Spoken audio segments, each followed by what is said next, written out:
5 berita terpopuler hari ini, Selasa 9 Desember 2025 di Bloomberg Tech News Flash 5. Yang pertama, pemangkasan lagi bunga The Fed tak banyak selamatkan ekonomi Amerika Serikat.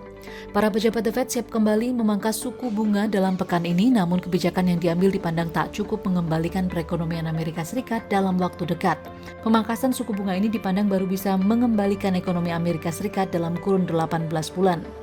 Hal ini terjadi akibat sejumlah faktor seperti kebijakan tarif Donald Trump yang berubah-ubah, membuat banyak ketidakpastian hingga kekhawatiran terkait pasar tenaga kerja. Sektor manufaktur dan perumahan bahkan diperkirakan tak banyak terpengaruh oleh pemangkasan suku bunga. Saat ini The Fed menyesuaikan suku bunga acuan, pasar keuangan bereaksi sesuai dengan itu. Namun seringkali langkah bank sentral tersirat jauh-jauh hari sehingga ekspektasi investor biasanya sudah tercermin dalam harga saham dan obligasi sebelum pejabat bertindak. Hal ini menyulitkan pergerakan perekonomian seperti KPR perumahan dan industri mobil. Kedua, manajemen laba hilang kontak dengan An Xiaohong Anthony. Manajemen PT Green Power Group Tbk atau laba kehilangan kontak dengan Direktur Utama An Xiaohong yang disebut telah melanggar izin tinggal atau deportasi dan masuk dalam daftar pencarian orang atau DPO pemerintah Cina. Pihak laba menyatakan hingga kini belum mendapat informasi resmi terkait deportasi An Xiaohong atau Anthony. Perusahaan juga tengah mengikuti berbagai berita yang tersebar terkait dugaan pelanggaran keimigrasian karena tidak melaporkan pada aplikasi APOA, aplikasi pengawasan orang asing, dan merupakan DPO dari negara asalnya. Namun laba juga menyebut jika hal ini benar maka hal tersebut merupakan masalah pribadi tidak terkait dengan perusahaan. Dalam kaitan itu, laba akan menyesuaikan struktur perseroan dalam rapat umum pemegang saham luar biasa atau RUPSLB pada Januari 2026.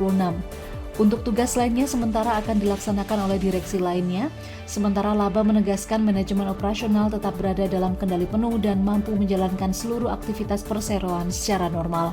Ketiga, mobil terlaris November 2025 dari Toyota hingga setruman BYD.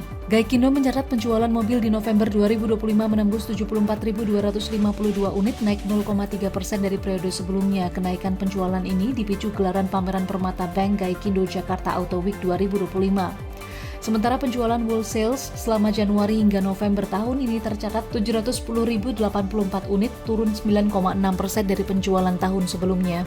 Dalam catatan Gaikindo, mobil terlaris periode November 2025 dipegang Toyota dengan 21.642 unit, di posisi kedua ditempati Daihatsu yang menjual 11.684 unit, kemudian posisi ketiga ada Build Your Dreams atau BYD yang menjual 9.481 unit sepanjang November.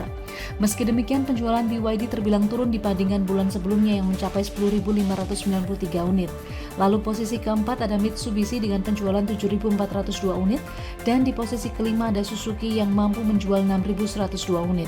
Keempat, DPR restui tambah suntikan modal PMN 4 BUMN senilai 4,77 triliun rupiah.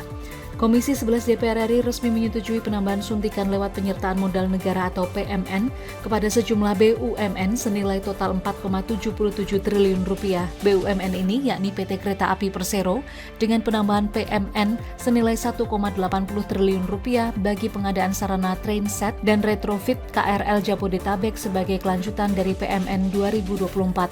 Kemudian PT Inka senilai 473 miliar rupiah untuk penguatan kapasitas industri perkereta apian khususnya perluasan kapasitas produksi pabrik untuk menjaga ketersediaan rangkaian kereta api ke depan. Lalu PT Pelayaran Indonesia atau PELNI senilai 2,5 triliun rupiah untuk pengadaan sebanyak 3 kapal penumpang baru karena kapal yang ada berusia di atas 40 tahun. Selanjutnya ada PMN non-tunai bagi Badan Bank Tanah berupa optimalisasi pemanfaatan atas bidang tanah yang berasal dari BMN, Kementerian ATR BPN, dan aset XBPPN yang antara lain untuk mendukung program 3 juta rumah. Kelima, Purbaya setujui usulan Danantara yang minta keringanan pajak. Menteri Keuangan Purbaya Yudi Sadewa pada Senin 8 Desember 2025 menyetujui usulan BPI Danantara terkait keringanan pajak bagi perusahaan negara dalam melakukan aksi korporasi. Meski demikian, Purbaya menyebut pemberian insentif berlaku bagi proses aksi korporasi dalam 3 tahun mendatang. Di sisi lain, BI menyambut baik langkah Kemenkyu yang akan menerbitkan Peraturan Menteri Keuangan atau PMK terkait keringanan pajak untuk BUMN yang melakukan aksi korporasi. BI menilai PMK ini dapat mendorong perusahaan negara baik kecil maupun besar untuk segera mencatatkan saham atau initial public offering atau IPO di BEI. Sebelumnya, Purbaya mengatakan permintaan insentif tersebut diutarakan langsung oleh CEO Danantara Rosan Roslani. Permintaan ini untuk memudahkan BUMN yang tengah melakukan aksi korporasi seperti penggabungan usaha atau merger, termasuk penuntasan skema restrukturisasi utang. Itu dia 5 berita terpopuler pilihan Bloomberg Technos hari ini. Ikuti terus update selanjutnya di www.bloombergtechnos.com.